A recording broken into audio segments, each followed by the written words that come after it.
My name's Hard Rock, and I work in the Rhoades mine up there on the mountain. And this morning I was working down in about the 60-foot level. I steps off my lift cage, that's an elevator for you city folks, and I steps off and I walks on down the tunnel towards what I thought was going to be a pile of gold since we'd blasted. And I walks on back down there and I sees this greenish glowing light a-coming from the end of the tunnel. Well, I sneaks up on it real careful like, because I figured it was one of them imium type metals that was glowing, and I know how dangerous they can be. And so I get sneaking up there, and there's this tiny little hole in the end of the tunnel, and I peers on through that hole, and I sees two tiny little elfin-like critters, and I knew what they was. They was Tommyknockers. Tommyknockers, I tells you. Well, I knew if I captured one of them there Tommyknockers, I'd be rich. I'd be famous. I could put a new motor in my Ford pickup truck and maybe rebuild my tote goat. And so I was so excited, and I figured out a way to capture them little Tommyknockers. I took off my pants, and of course I had to take my boots off, but I took my pants off.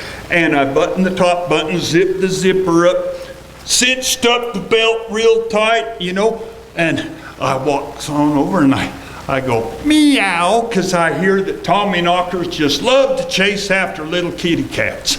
And no sooner had I said meow than I felt the weight of two squiggling little bodies falling into my pant legs. And I tied a knot in the end of each pant leg. They couldn't get away. I grabbed the belt and I cinched them up, threw them over my shoulder.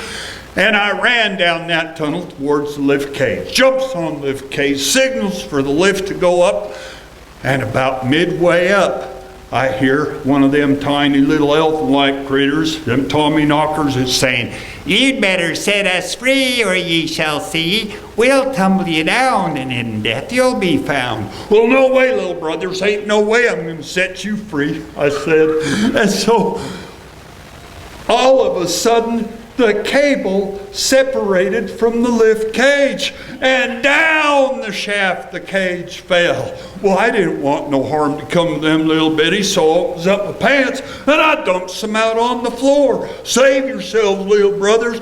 I don't want no harm to come to you," I said.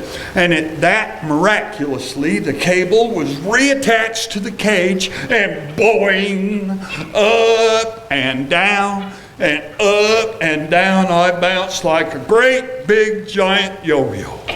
And finally I got up to the surface, and I got off, and I was kissing the surface of the sweet Mother Earth with my bright and shinies flapping in the wind.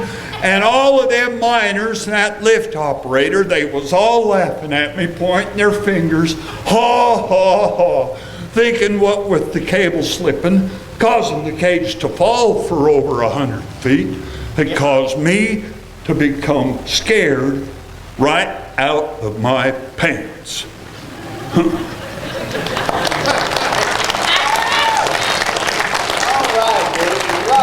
I'm so glad you're here. Where are you going to get that?